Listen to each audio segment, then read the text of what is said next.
Hello all of you. Question answer की series में हम आज चैप्टर 24 करेंगे। आज 24 चैप्टर के क्वेश्चन आंसर करेंगे। ये आपका हिंदी भाषा इतिहास और वर्तमान जो है ये मैं करा रही हूँ आपको। ये आपका इग्नू बीए का सब्जेक्ट है। इसका कोड है BHD 106 या फिर EHD 06। ठीक है, ये लास्ट जितने भी 10 ईयर में पूछे गए क्वेश्चन हैं वो सभी हम आपको यहाँ पे करा रहे हैं। ठीक है, तो आप मेरे साथ वीडियो में बने रहिए। इस चैप्टर का नाम है संविधान में हिंदी संबंधी उपबंध। ठीक है, तो इसके आज हम क्वेश्चन आंसर करेंगे। चलिए स्टार्ट करते हैं। फर्स्ट क्वेश्चन आपसे पूछा गया है, स्वतंत्रता के समय भारत में भाषा के संबंध में क्या मामले उभर कर सामने आए। ठीक है, इसमें विस्तृत में इसको आपको विस्तार में बताना है। ठीक है, स्वतंत्रता के समय जब भारत हमारा देश जब स्वतंत्र हुआ था उस समय के बारे में आपको बताना है कि स्वतंत्रता के समय भारत में भाषा के संबंध में क्या मामले उभर कर सामने आए। ठीक है, तो इसका उत्तर चलिए देख लेते हैं। इसका आंसर है भारत में बहुभाषी देश है। भारत आपको पता होगा हमारा देश कैसा है, ये बहुभाषी देश है। यहाँ बहुत सारी भाषाएं बोली जाती हैं। ठीक है, तो भारत एक बहुभाषी देश है जहाँ अनेक भाषाएं बोली जाती हैं। उन भाषाओं के स्वतंत्र विकास के साथ उनमें परस्पर आदान प्रदान भी होता रहा है। इस दृष्टि से भारत में भाषिक सहिष्णुता और भाषिक समन्वय का दीर्घ इतिहास रहा है।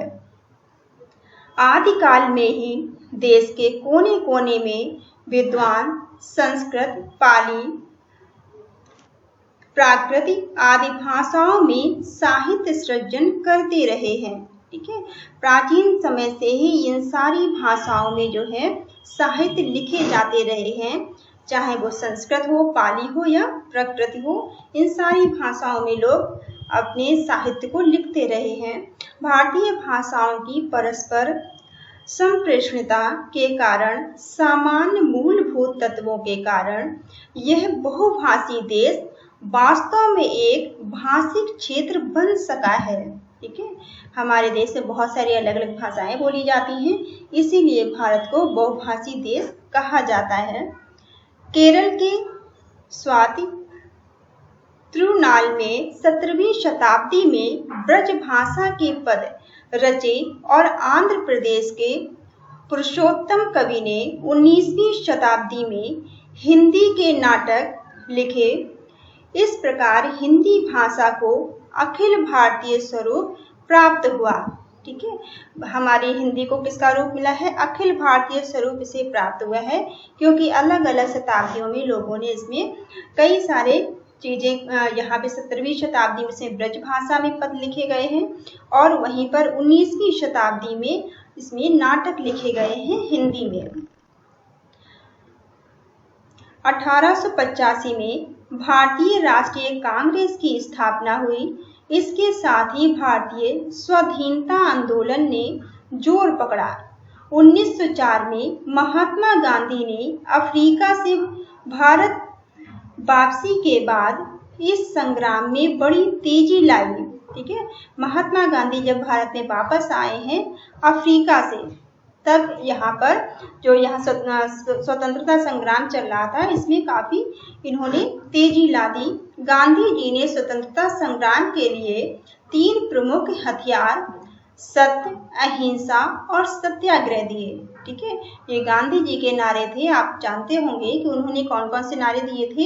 इन्होंने इसे हथियार के रूप में यूज किया है, सत्य, अहिंसा और सत्याग्रह को।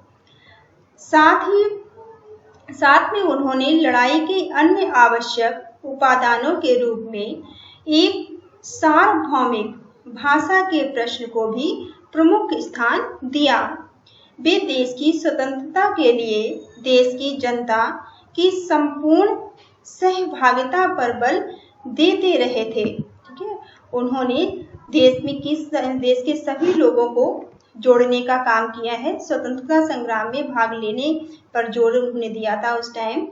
यह सहभागिता देसी भाषाओं में ही संपन्न हो सकती थी। उन्होंने उसी कारण स्वाधीनता संग्राम के लिए देसी भाषाओं को ही माध्यम के रूप में चुना, क्योंकि जो हमारी देसी भाषाएं हैं, हिंदी भाषा है यहाँ, या जो हम मदर लैंग्वेज है, मदर टंग है, उसमें अगर बात की जाएगी तो लोग अच्छे से चीज़ों को, हमारी बात समझ सकेंगे और अपनी बात को कह पाएंगे। ठीक है, इसलिए गांधी जी ने भी अपनी मातृभाषा को ही स्वतंत्रता संग्राम के लिए यूज किया था। 1909 में उन्होंने अपनी पुस्तक स्वराज में लिखा, हर शिक्षित भारतीय को अपनी भाषा के साथ साथ पूरे देश की भाषा हिंदी का ज्ञान होना चाहिए। उन्होंने 20 अक्टूबर 1917 को दूसरे गुजरात शिक्षा अधिवेशन में कहा कि अंग्रेजी इस देश की राष्ट्रभाषा ना हो सकी, ना होनी चाहिए, क्योंकि यह देश की अधिकांश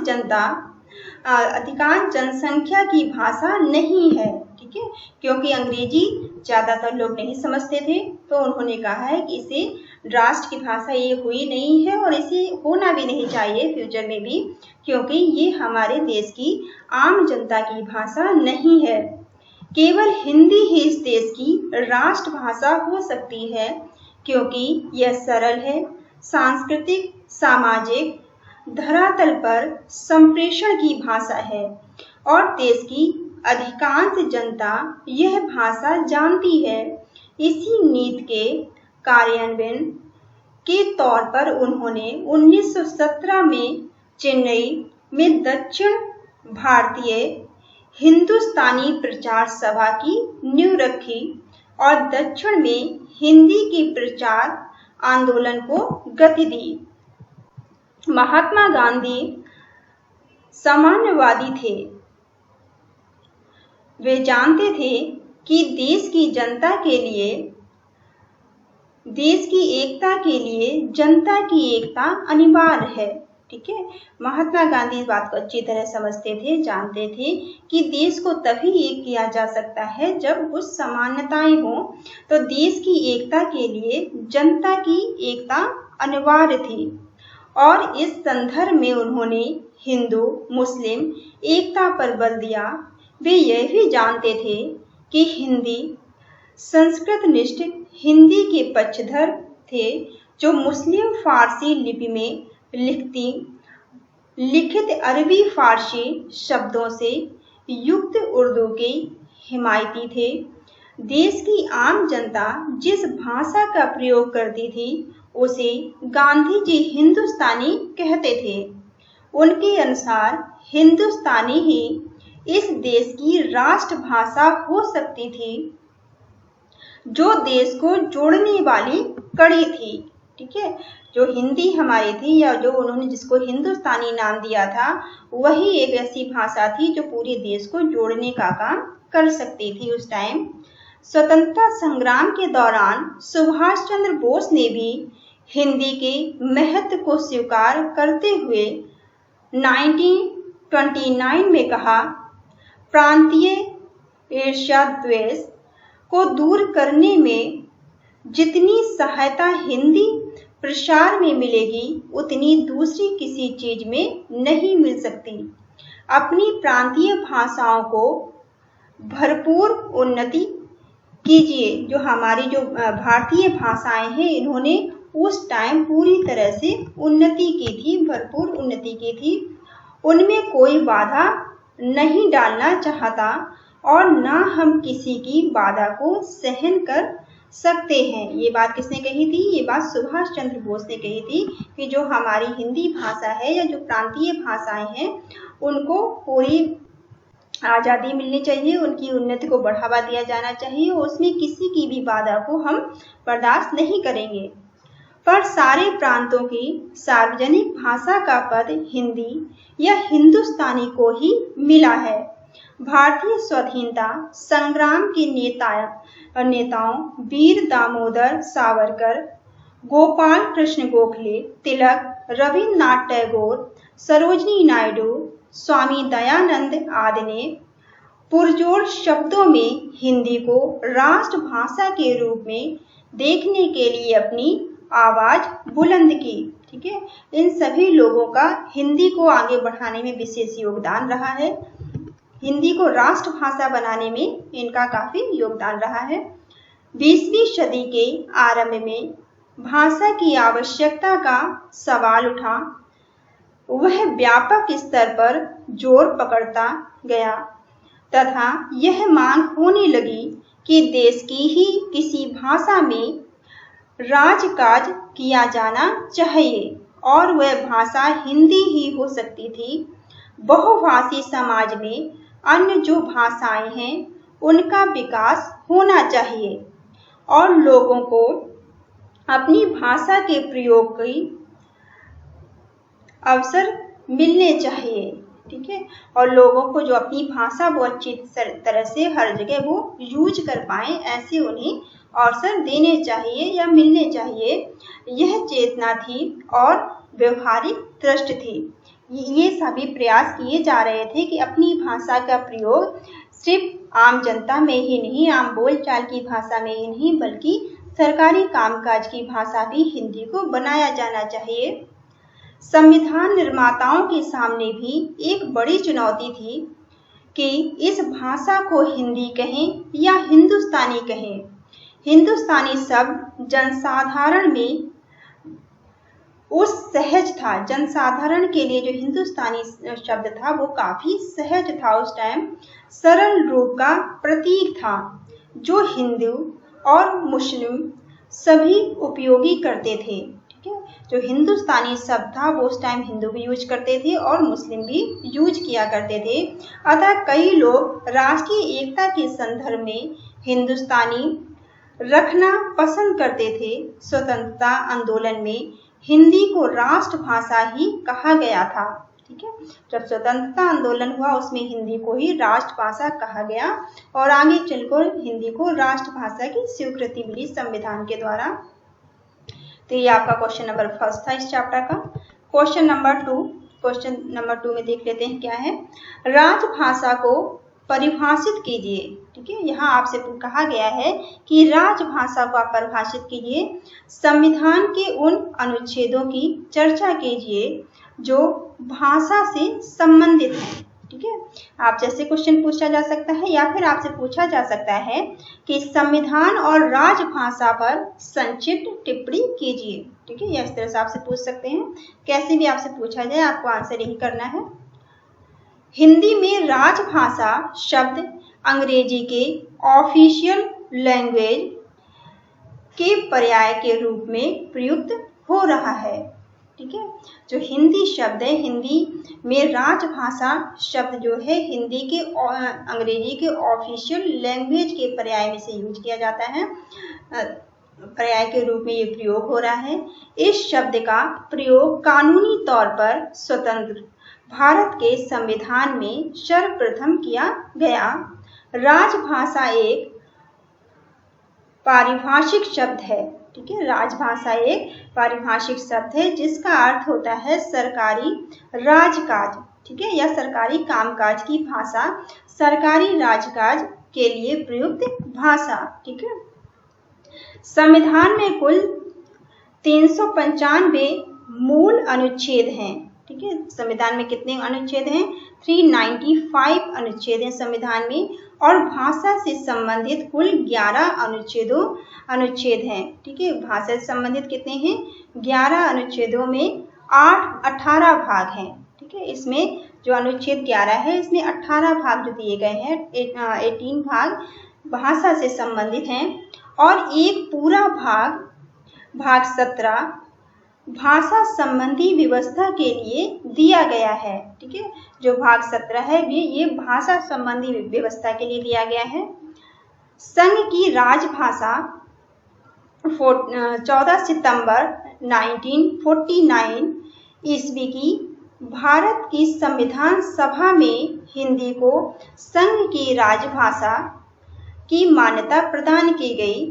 तब से यह राज कार्यों में इसके प्रयोग का विकास क्रम आरंभ किया गया। ठीक है, तो इसे कब स्वीकार किया गया है आप ये डेट याद रखेंगे, 14 सितंबर 1949 की, 14 सितंबर 1949 की ये डेट को आपको याद रखना है जब संघ की राजभाषा हिंदी बनी। ये राजभाषा के रूप में स्वीकार किया गया संविधान के द्वारा।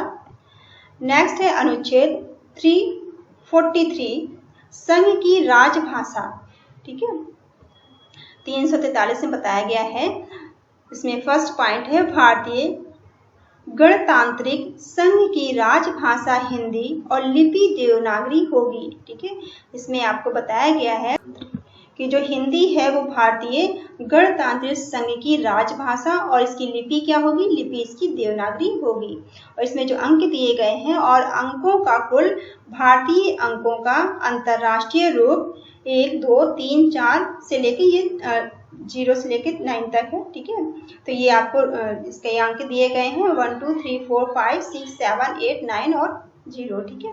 ये इसके अंक दिए गए हैं। खंड 2 में कहा गया, सेकंड पॉइंट में आपसे कहा गया है, खंड 1 किसी बात को होते हुए भी भारतीय संविधान के प्रारंभ में 15 वर्षों की अवधि तक संघ के उन सभी शासकीय प्रयोजनों के लिए अंग्रेजी का प्रयोग किया जाता रहेगा, ठीक है। इसमें बताया गया है कि संविधान की जो प्रारंभिक से भारतीय संविधान के प्रारंभिक से 15 वर्षों तक, ठीक है, इंग्लिश का यूज किया जाता रहेगा, क्योंकि जिस समय हमारे यहाँ अंग्रेजों का शासन था, ब्रिटिश का शासन था, उस समय उन्होंने इंग्लिश को ही अपनी कामकाज की भाषा बना रखा था, ठीक है, जिसके लिए उसका ऐसा प्रारंभ से ठीक पहले प्रयोग किया जा रहा था, ठीक है।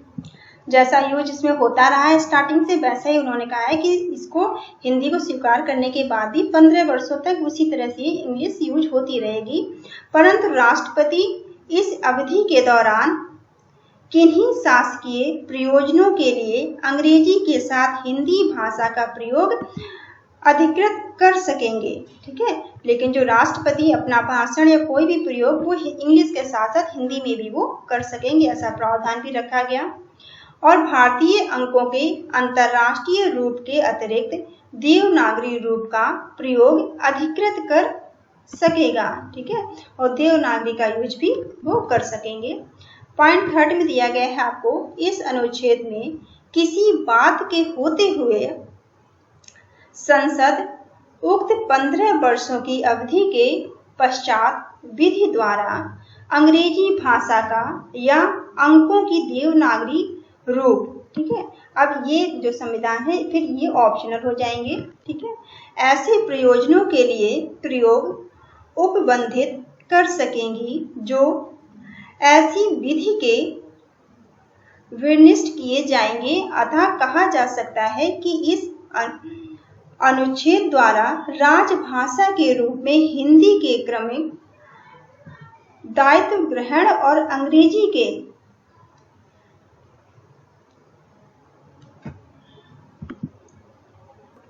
यथावश्यक रूप में बने रहने का ये प्रावधान है, ठीक है। 15 वर्षों बाद फिर ऑप्शनल हो जाएगा, चाहे आप इंग्लिश यूज करें, हिंदी यूज करें, ठीक है। प्रदेशों की राजभाषा या राजभाषाएं, जो प्रदेशों की स्टेट की राजभाषा या राजभाषाएं हैं, ये अध्याय 2 में दिया गया है आपको। प्रादेशिक भाषाएं, अध्याय 2 के अंतर्गत अनुच्छेद 345 और 346, 347 आते हैं, ठीक है। जो स्टेट गवर्नमेंट के अंदर अनुच्छेद जो आते हैं 345, 46 और 47 आते हैं, जिसका संबंध प्रादेशिक भाषाओं से है, ठीक है। अनुच्छेद 345 राज्य की राजभाषा या राजभाषाएं किसी राज्य की विधानमंडल विधि द्वारा उस राज्य में प्रयुक्त होने वाली या किन्हीं अन्य भाषाओं को या हिंदी को शासकीय प्रयोजनों के लिए स्वीकार कर सकेगा। यदि किसी राज्य की विधानमंडल ऐसा नहीं कर पाएगा तो अंग्रेजी भाषा का प्रयोग यथावत किया जाता रहेगा, ठीक है। स्टेट गवर्नमेंट के लिए प्रावधान है कि वो अपनी राजभाषा के रूप में वो हिंदी का इस्तेमाल कर सकते हैं। अगर वो ऐसा करने में उन्हें कोई कठिनाई है तो वो इंग्लिश का भी यूज कर सकते हैं। ये आपको अनुच्छेद 345 में बताया गया है। नेक्स्ट अनुच्छेद 346, ठीक है। 346 में एक राज्य और दूसरे राज्य के बीच या किसी राज्य और संघ के बीच पत्र आदि की राजभाषा, ठीक है, एक राज्य से दूसरे राज्य या संघ के साथ जो पत्र व्यवहार होता है उसकी राजभाषा के बारे में यहाँ बताया गया है। संघ में शासकीय प्रयोजनों के लिए प्रयोग किए जाने के लिए तत्सम प्राधिकरण भाषा एक राज्य और दूसरे राज्य के बीच तथा किसी राज्य और संघ के बीच पत्र आदि की राजभाषा होगी। परंतु यदि दो या अधिक राज्य यह करार करते हैं कि उन राज्यों के बीच पत्र आदि की राजभाषा हिंदी भाषा होगी, तो ऐसे पत्र आदि के लिए उस भाषा का प्रयोग किया जा सकेगा। ठीक है, ये राज्य पे डिपेंड करता है कि अगर पत्र व्यवहार के लिए वो किस तरह की भाषा का इस्तेमाल करना चाहते हैं। अनुच्छेद 347 किसी राज्य की जनसंख्या के किसी अनुभाग द्वारा बोली जाने वाली भाषा के संबंध में विशेष उपबंध।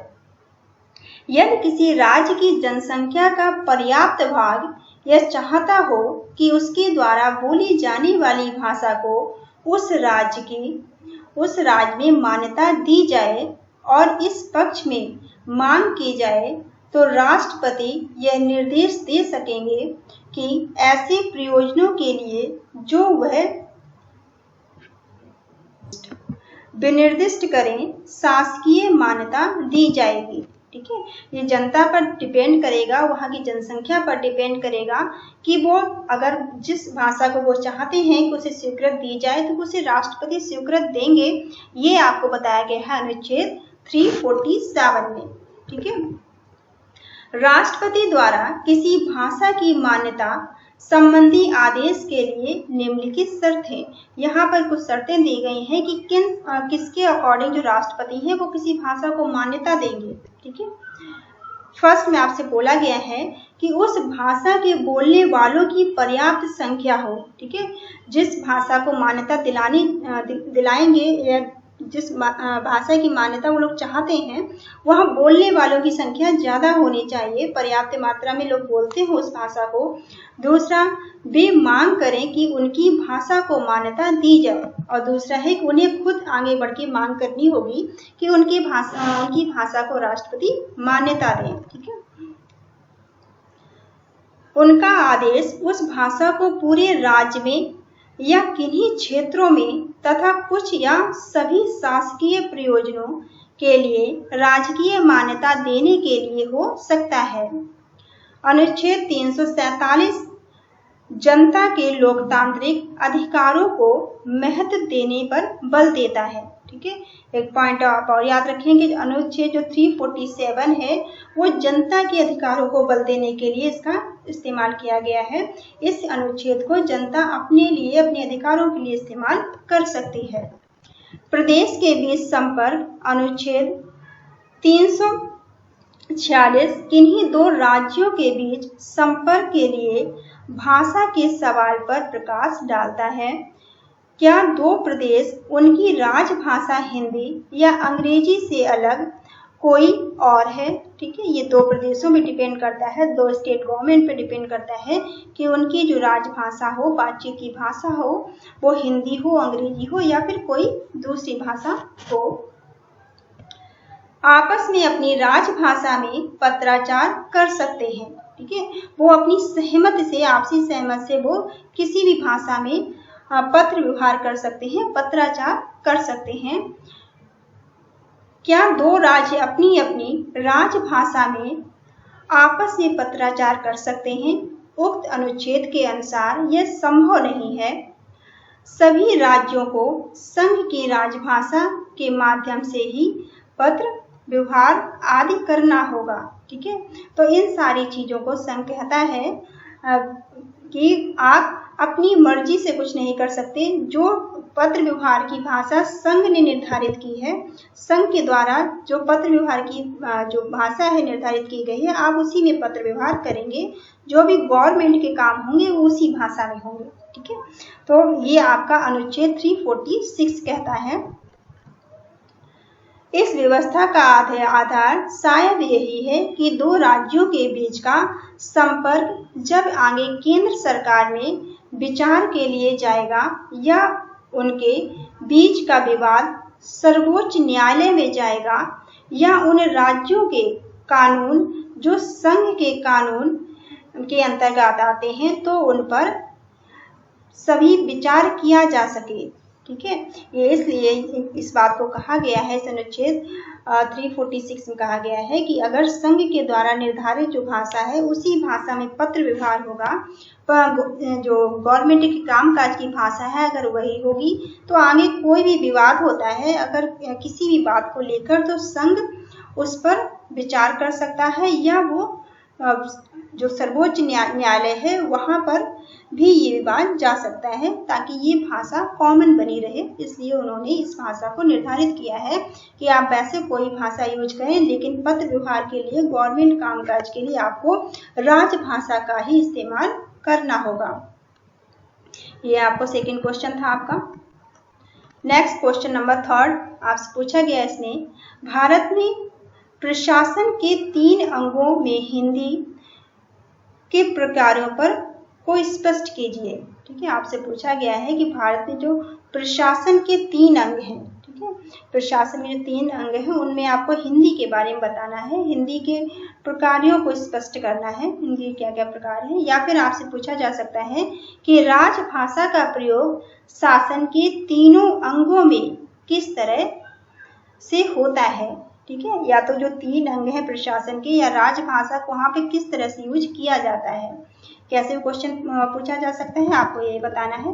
3 अंग पहले जान लेते हैं क्या क्या हैं। तो शासकीय स्तर पर राष्ट्र के 3 प्रमुख अंग, 3 प्रमुख अंग क्या क्या है। पहला है न्यायपालिका। ठीक है, फर्स्ट क्या है, न्यायपालिका है। दूसरा विधायिका। ठीक है, और नेक्स्ट थर्ड क्या है, कार्यपालिका। ये 3 जो है मुख्य अंग हैं शासकीय। ठीक है, शासकीय स्तर पर जो राष्ट्र के 3 प्रमुख अंग हैं वो इनके नाम आप याद रखेंगे ऐसे कैसे। ठीक है, न्यायपालिका, विधायिका और कार्यपालिका। राजभाषा का प्रयोग इन्हीं 3 शासन के अंगों में होता है। ठीक है, यहीं पे राजभाषा का इस्तेमाल किया जाता है।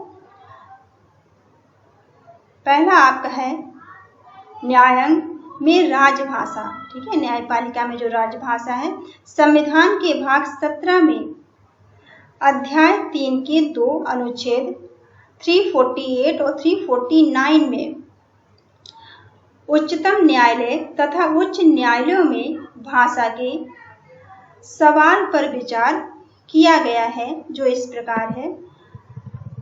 अध्याय 3 में बताया गया है आपको कि उच्चतम न्यायालय, उच्च न्यायालयों आदि की भाषा। अनुच्छेद 348, जब तक संसद विधि द्वारा उपबंध न करे तब तक उच्चतम न्यायालय और प्रत्येक उच्च न्यायालय में सब तरह की कार्यवाही अंग्रेजी भाषा में होगी। ठीक है, यहाँ आपको प्रावधान है 348 में कि जब तक कि संसद विधि द्वारा उपबंध ना करे, ठीक है, तब तक जो उच्चतम न्यायालय है और प्रत्येक उच्च न्यायालय में, ठीक है, उच्चतम न्यायालय और प्रत्येक उच्च न्यायालय की भाषा क्या रहेगी, उनकी कामकाज की भाषा क्या रहेगी, अंग्रेजी रहेगी। ठीक है, संसद के प्रत्येक सदन या राज्य के विधान मंडल के किसी सदन में विधेयकों, अधिनियमों, प्रस्तावों, आदेशों, नियमों, विनियमों आदि उपविधियों एवं राष्ट्रपति अथवा किसी राज्य के राज्यपाल द्वारा प्रस्तावित अध्यादेश के प्राधिकृत पाठ अंग्रेजी भाषा में होंगे। ठीक है, तो जो भी ये जितने भी आपको काम बताए गए हैं, कोई भी किसी भी सदन में या संसद के प्रत्येक सदन या राज्य के विधानमंडल के किसी सदन में जो भी काम होंगे, जो भी अधिनियम होंगे, आदेश होंगे, प्रस्ताव होंगे, जो भी पारित होंगे, वो उनकी भाषा क्या रखी गई है, उनकी भाषा अंग्रेजी को रखा गया है। किसी राज्य का राज्यपाल राष्ट्रपति की पूर्व सहमति से उस उच्च न्यायालय की कार्यवाही के लिए हिंदी भाषा या उस राज्य में मान्य भाषा का प्रयोग प्राधिकृत कर सकता है। ठीक है, परंतु उच्च न्यायालय द्वारा दिए निर्णय, डिक्री या आदेश पर इस खंड की कोई बात लागू नहीं होगी। ठीक है, वहां पर जो भी राज्यपाल है, राज्यपाल को ये अनुमति दी गई है कि वो किसी भाषा का यूज कर सकते हैं, लेकिन जो वहां पर उच्चतम न्यायालय द्वारा ये आदेश वहां पर लागू नहीं होता है। उच्चतम न्यायालय में जो भी आदेश जारी होंगे वो इंग्लिश में ही होंगे। यह प्रावधान भी किया गया है कि इस खंड की किन्हीं बातों के लिए अंग्रेजी से भिन्न किसी भाषा को प्राधिकृत किया जाना चाहिए या किया गया हो तो अंग्रेजी भाषा में उसका अनुवाद प्राधिकरण पाठ समझा जाए। ठीक है, अंग्रेजी में अनुवाद करके भी इसे समझा जा सकता है।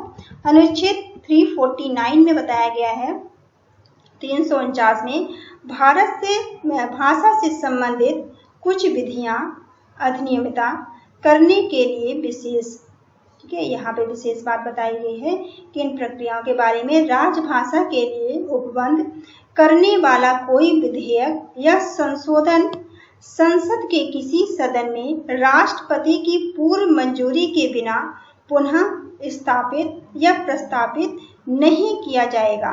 ठीक है, जब तक राष्ट्रपति की सहमति नहीं होगी तब तक कोई भी मंजूरी पुनः नहीं दी जाएगी।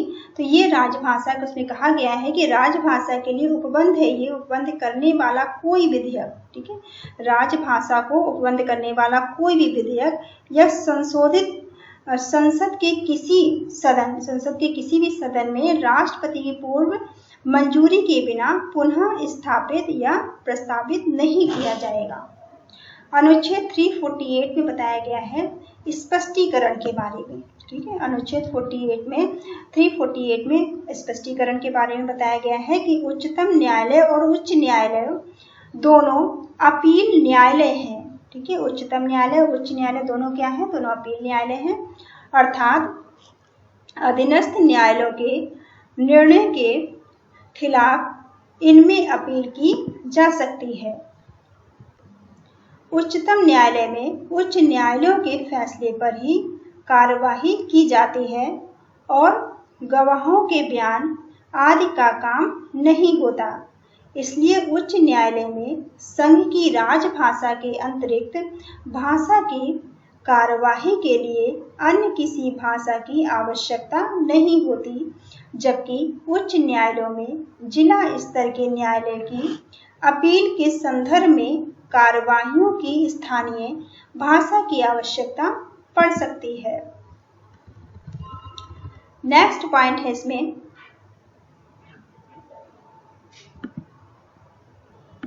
विधान अंग में राजभाषा। ठीक है, विधायिका में दो नियम आते हैं। ठीक है, विधायिका के अंदर कितने नियम आते हैं? 2 नियम आते हैं विधायिका के अंदर। संघ स्तर पर संसद के दोनों सदन राजभाषा, राज्यसभा और लोकसभा। ठीक है, संसद के स्तर पर तो दोनों सदन हैं, राज्यसभा और लोकसभा, तथा राज्य स्तर पर विधानमंडल के 2 स्तर विधानसभा, विधान परिषद। इन सदनों में देश के कोने कोने से सांसद, विधायक चुनकर आते हैं। इनमें से कई सदस्य अल्पसंख्यक भाषा बोलने वाले भी हो सकते हैं। सदस्यों को अपने कार्य से संबंधित निम्नलिखित भाषाई आवश्यकताएं हो सकती हैं। पहला है इसमें का, पहले में आपसे बताया गया है क्या आवश्यकताएं उन्हें हो सकती हैं। उन्हें अपने कार्यों के लिए आधार सामग्री के रूप में सांविधिक सामग्री, संसद के पटल पर प्रस्तुत किए जाने वाले प्रतिवेदन आदि अन्य लोगों के प्रश्न आदि उपलब्ध होने चाहिए। वह संघ की राजभाषा में ही संभव हो सकता है। ठीक है, क्योंकि जो सांसद होते हैं, विधायक होते हैं, वो कहीं से भी आते हैं, किसी भी स्टेट से चुनकर आते हैं, तो वो अलग अलग भाषाएं जानने वाले हो सकते हैं। ठीक है, तो वहाँ पर ऐसा प्रावधान किया गया है कि वहाँ पर एक ऐसी भाषा हो जिसे कि सभी समझ सकें। उन्हें संसद के सदन में अपने विचार व्यक्त करने होंगे। यह भी हो सकता है कि सदस्य की राजभाषा में अपनी बात को कहने की पर्याप्त क्षमता ना हो। ठीक है, ऐसा भी हो सकते हैं कि कुछ व्यक्ति ऐसे हो सकते हैं जिन्हें राजभाषा का इतना अच्छा ज्ञान ना हो, तो वो अपनी बात को राजभाषा में उतने अच्छे से ना कह पाए। इस कारण वह अपनी भाषा में ही सदन संबोधित करना चाहेगा। ठीक है, तो वो चाहेंगे कि उनकी जो भी लोकल लैंग्वेज है, जहाँ से वो आए हुए हैं, वहाँ की भाषा में ही वो अपनी बात कहें। लेकिन उसके बाद सदन के सभी सदस्य समझ नहीं सकेंगे। लेकिन फिर क्या समस्या आएगी कि वो अपनी बात तो अपनी भाषा में कहेंगे, लेकिन संसद के सभी लोग उनकी बात को नहीं समझ पाएंगे। अतः ऐसी व्यवस्था करनी होगी कि वह अपनी मातृभाषा में बोल सकें और सभी सदस्य उसके विचारों को समझ सकें। ठीक है, ताकि वो उन्होंने ऐसी व्यवस्था की बात की है कि वो अपनी मातृभाषा में बात अपनी कहें और सभी लोग समझ सकें। इसीलिए एक राजभाषा के रूप में हिंदी की बात यहाँ पर की गई है। कार्यान्वयन में राजभाषा। ठीक है, अनुच्छेद 345 से लेकर 347 तक राजभाषा के संबंध में जो उपबंध दिए गए हैं वे कार्यपालिका की भाषा पर ही लागू होंगे। ठीक है, ये जितने भी अनुच्छेद इसमें दिए गए हैं 345 से लेकर 347 तक, यहाँ पे इनमें कहा गया है कि राजभाषा के संबंध में जो भी उपबंध होंगे वो कार्यपालिका की भाषा पर ही लागू होंगे। कार्यान्वयन आदि में भाषा की नीति क्या हो, हमें संविधान के उपबंधों के भीतर रहते हुए प्रशासन का निर्णय करना होगा। अनुच्छेद 344 344 में इस प्रश्न पर विचार किया गया है। इस अनुच्छेद संविधान के अनुसार कार्य करने की उस प्रणाली को स्पष्ट करता है जो देश के सामने 1950 के समय में दिशा के रूप में दिखाई पड़ती थी।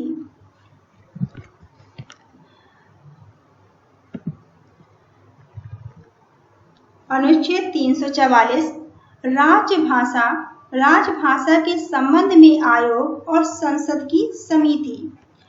पहले पॉइंट में आपको काम में बताया गया है कि राष्ट्रपति इस संविधान के प्रारंभ से 5 वर्ष की समाप्ति पर और तत्पश्चात ऐसे प्रारंभ में 10 वर्ष की समाप्ति पर आदेश द्वारा एक आयोग गठित करेगा।